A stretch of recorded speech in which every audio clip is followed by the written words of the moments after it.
அருட்பெரும் ஜோதி அருட்பெரும் ஜோதி தனிப்பெரும் கருணை அருட்பெரும் ஜோதி எல்லா உயிர்களும் இன்புற்று வாழ்க. Hi my dear divine souls. என்னடா சடனா இந்த ஸ்லோகத்தை சொல்றாங்க அப்படின்னு கண்டிப்பா உங்க எல்லோருக்குமே தோணும். அதுக்கான பதிலையும் நான் சொல்றேன். ஆக்சுவலி நம்ம எல்லாரையுமே இணைச்சது இந்த பிரபஞ்சம் தான் இல்லையா? அது டிவைன், பிரபஞ்சம், இறைவன் எப்படி வேணா சொல்லலாம். ஸோ ஃபர்ஸ்ட் இந்த நேரத்துல அந்த அருட்பெரும் ஜோதி இறைவனுக்கு முதற்கண் நன்றியோட இந்த வீடியோவை ஸ்டார்ட் பண்றேன். இந்த பயணம் ஆரம்பிக்கும் போது நான் வார்த்தையால சொல்லவே முடியாத நிறைய வழிகள்ல இருந்தேன். அந்த நேரத்து பிரிவு, குழப்பம், இறை கிட்ட சரணாகதி, இது எல்லாமே கலந்திருந்த ஒரு நிலை. ஆனா அந்த வழிய ஒரு நோக்கமா மாத்தி என்ன முன்னேற்றிய முதல் மிகப்பெரிய சக்தி தான் அந்த அருட்பெரும் ஜோதி. இந்த பயணம் ஆரம்பிச்சப்போ என்கிட்ட கிளாரிட்டி இல்லை, ஆனா ஒரு உணர்வு மட்டும் எனக்குள்ள சொல்லிக்கிட்டே இருந்துச்சு.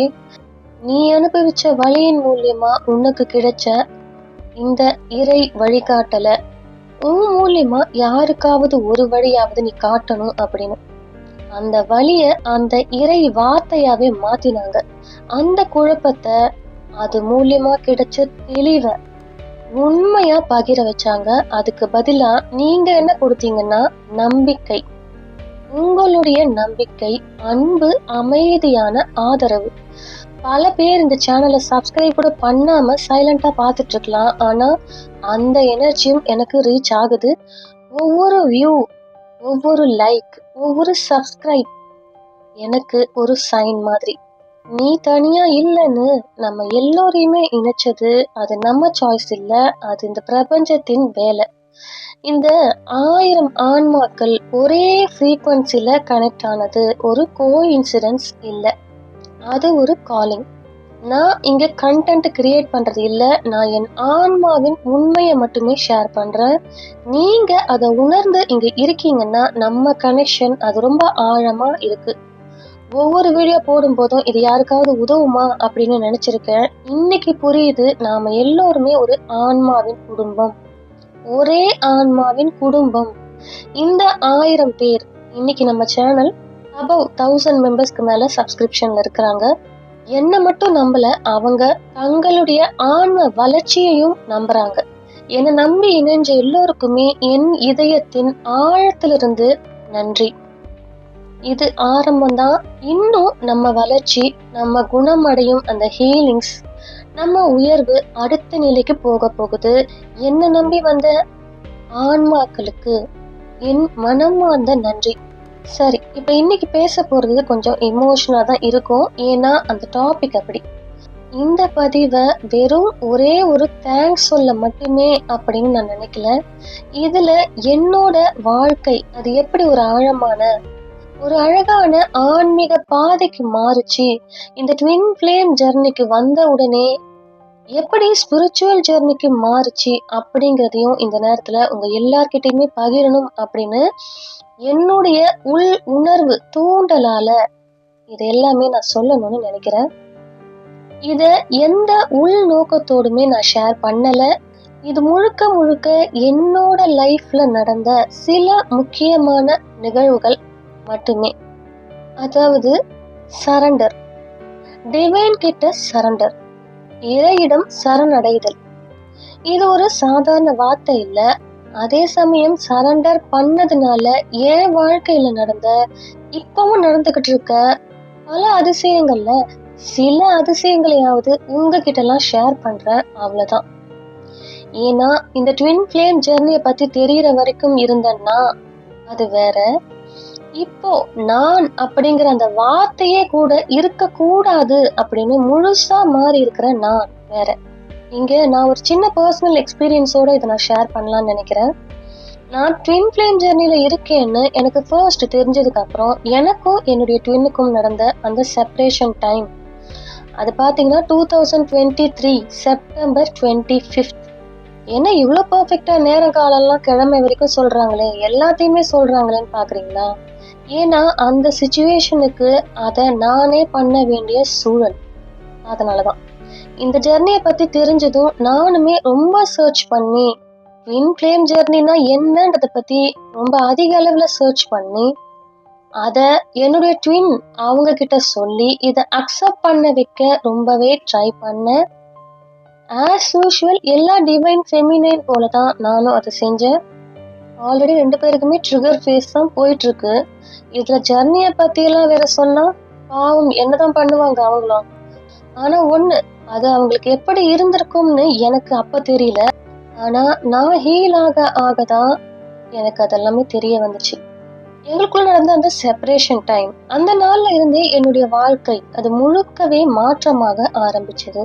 அந்த செப்பரேஷன் அது ஒரு சாதாரண பிரிவு இல்ல, என்னுடைய சோலை, என்னுடைய ஆன்மாவையே ஷேக் பண்ணிய நாள் தான் அந்த நாள். அந்த டைம்ல எனக்கு ஃபர்ஸ்ட் தோணுச்சு, இப்ப நான் என்ன பண்ணணும், எனக்கு என்ன பண்றதே தெரியலையே அப்படின்னு.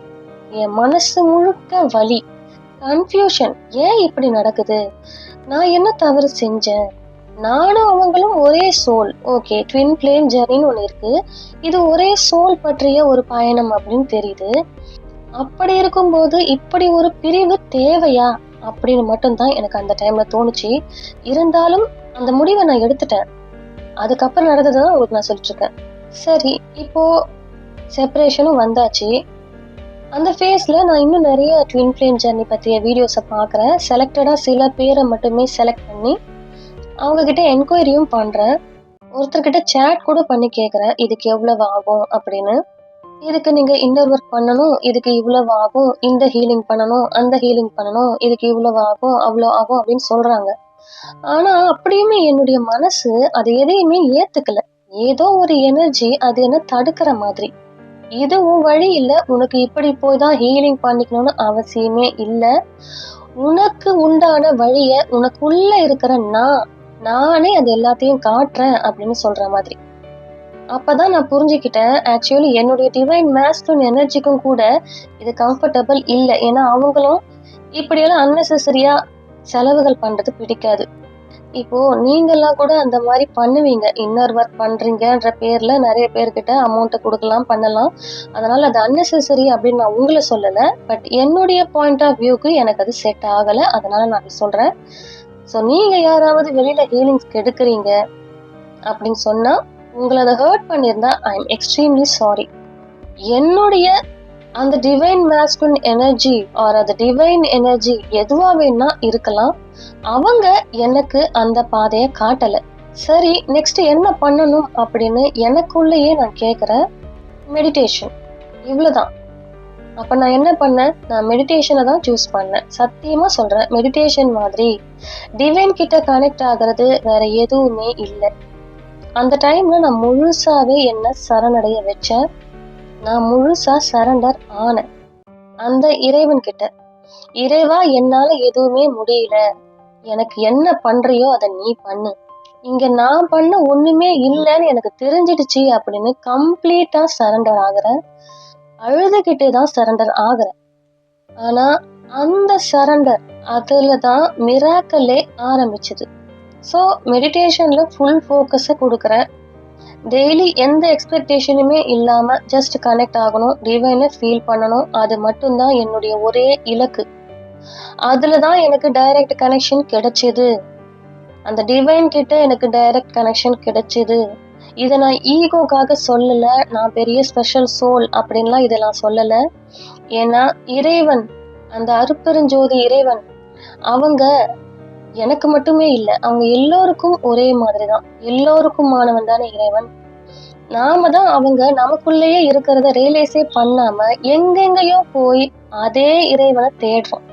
இதுல பல மதங்களை நாமளே உருவாக்கிக்கிட்டு அதை வச்சு வேற இறைவனையே கூறு போடுறோம்.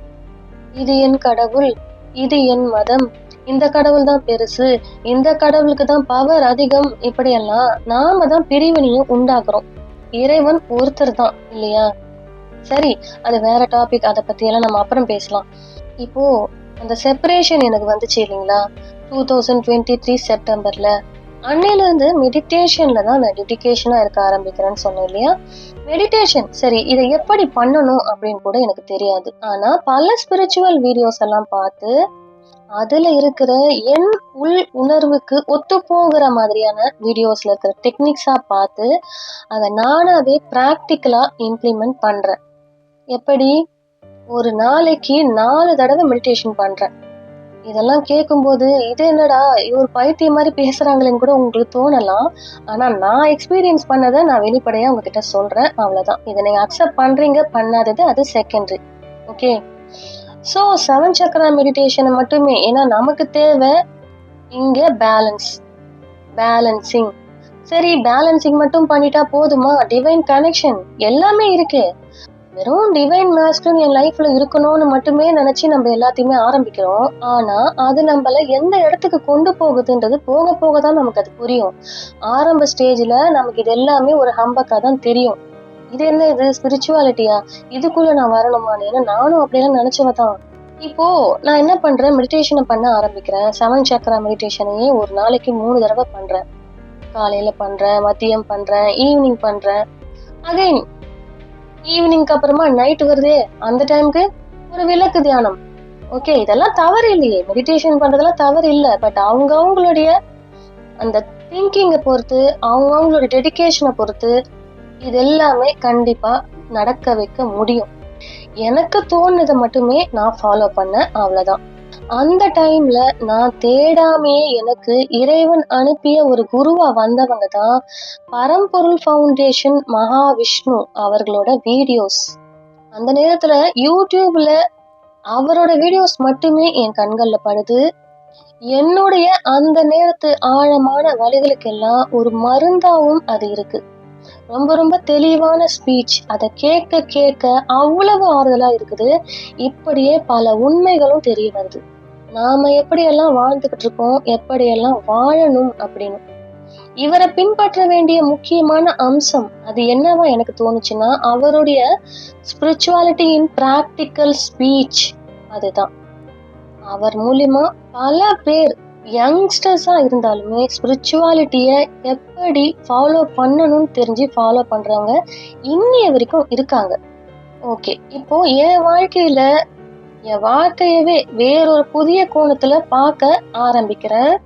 அதாவது பார்க்க வைக்கிறாங்க, அப்படிதான் சொல்லணும். ஏன் அப்படி சொல்றேன்னா, நாம தான் நினைக்கிறோம் நாம தான் இதெல்லாம் பண்ணிக்கிட்டு இருக்கோம். ஆனா அந்த இறைவனுக்கு மட்டும்தான் தெரியும் எப்படி போனா, எங்க போனா இவங்களை எப்படி வர வைக்க முடியும், எங்க வர வைக்கணும். சோ இப்படி அவரோட வீடியோஸை மட்டுமே பார்த்து அது மூலியமா இன்னும் உண்மையான ஸ்பிரிச்சுவாலிட்டினா என்ன அப்படின்னு தெரிஞ்சுக்க ஆரம்பிக்கிறேன். சரி, ஏன் பரம்பொருள் ஃபவுண்டேஷன் தானா, ஏன் மகாவிஷ்ணு பேசுறது மட்டும்தான் ஆன்மீகமா அப்படின்னு கூட உங்களுக்கு தோணலாம். ஆனா அவர் சொல்றதெல்லாம் 3 விஷயம் மட்டும்தான். இது அவர் மட்டுமே சொல்லல, பெரிய பெரிய சித்தர்களும் யோகிகளும் கூட சொன்னதுதான். கருணை, தவம், சரணாகதி. அவ்வளவுதான். கருணைனா சும்மா கருணையா மத்தவங்களை நம்ம பார்த்துக்கிட்டே இருக்கிறது இல்ல, ஜீவகாருண்யம்.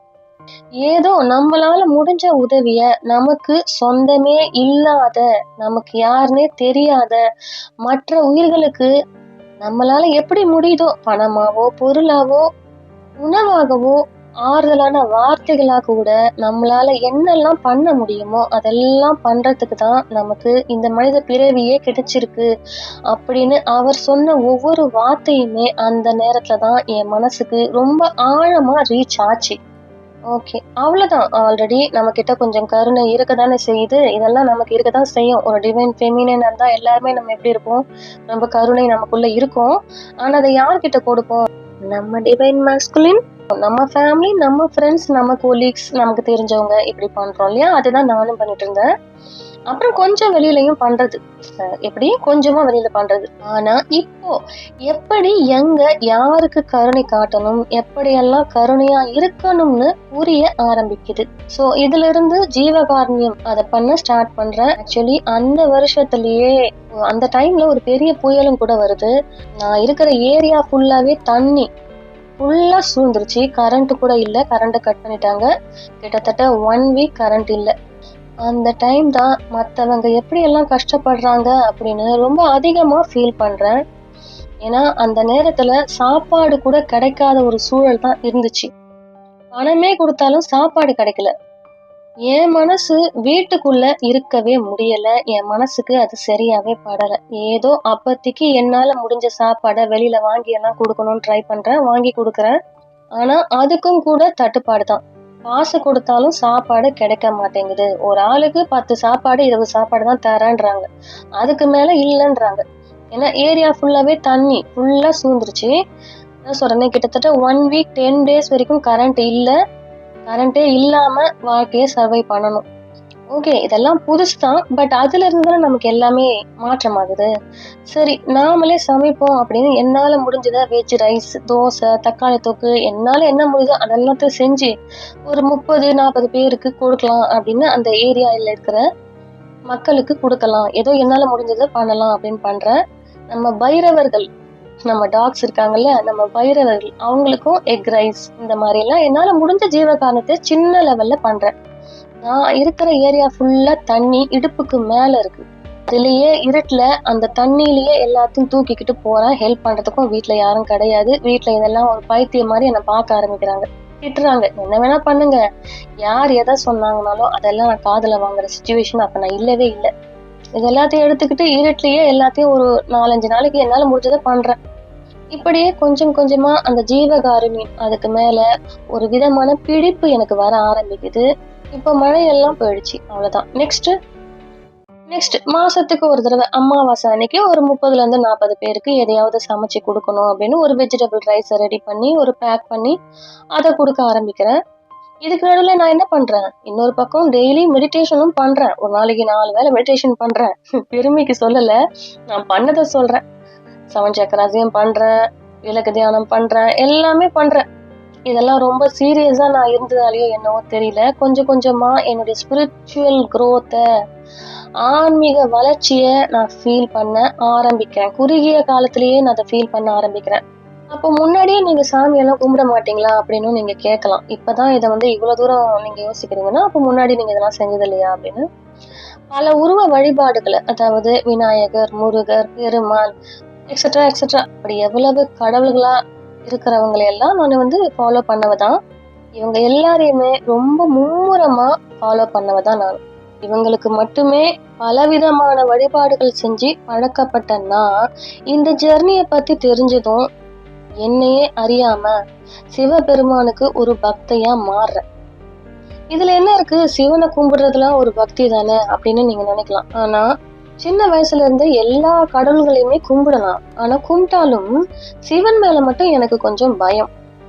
அது ஏன்னா சிவன் தான் அதிகமான கஷ்டத்தை கொடுப்பாரு அப்படின்னு சொல்லுவாங்க இல்லையா, ரொம்ப சோதிப்பாரு இப்படி எல்லாம் சொல்லுவாங்க. அப்படி சொல்லி சொல்லி கேட்டு வளர்ந்தவன் நானு. ஸோ அதனால இந்த பாயிண்ட்டை நிறைய பேர் சொல்லி கேட்டு இந்த பயத்தினால அவரை ரொம்ப டீப்பா வழிபடணும் அப்படின்னு நினைச்சது கிடையாது. ஆனா இதுலயே இன்னொரு காமெடி என்னன்னா, நம்ம வீட்டுல எல்லா தெய்வங்களோட போட்டோஸுமே இருக்கும். அதுல நான் பயப்படுறேன் அப்படின்னு சொல்றேன் அந்த சிவபெருமானுடைய போட்டோவை நானே வாங்கி வச்சிருக்கேன். அதை வாங்கி வச்சவனும் நானாவே தான் இருக்கிறேன். இதெல்லாம் அப்புறம் யோசிக்க போதுதான் எனக்கே புரியுது, நம்ம அந்த அளவுக்கு பயந்தோம் ஆனா அவர் போட்டோவை வாங்கி நம்ம வீட்டுல வச்சிருக்கோமே. எப்படி இதெல்லாம் எப்படி நடந்துச்சு எனக்கே தெரியல. நான் நடக்கிறத சொல்றேன், எனக்கே தெரியாம இதெல்லாம் நடக்குது. ஸோ அது தன்னாலேயே நடந்துகிட்டு இருந்திருக்கு அப்படின்றது எனக்கு அப்புறம் தான் புரியுது. இப்போ என்னோட ட்வின் என் லைஃப்ல வந்ததுக்கு அப்புறம் கிட்டத்தட்ட 2018 இருந்து 2025 வரைக்கும் கிட்டத்தட்ட 7 வருஷமா நான் போன கோயில்கள் ஃபுல்லா சிவனுடைய ஆலயங்களே மட்டும்தான். இந்த ஊர் அந்த ஊர்னு இல்லை, சவுத் ஃபுல்லாவே நிறைய சிவபெருமான் ஆலயங்களுக்கு நான் போயிருக்கேன்.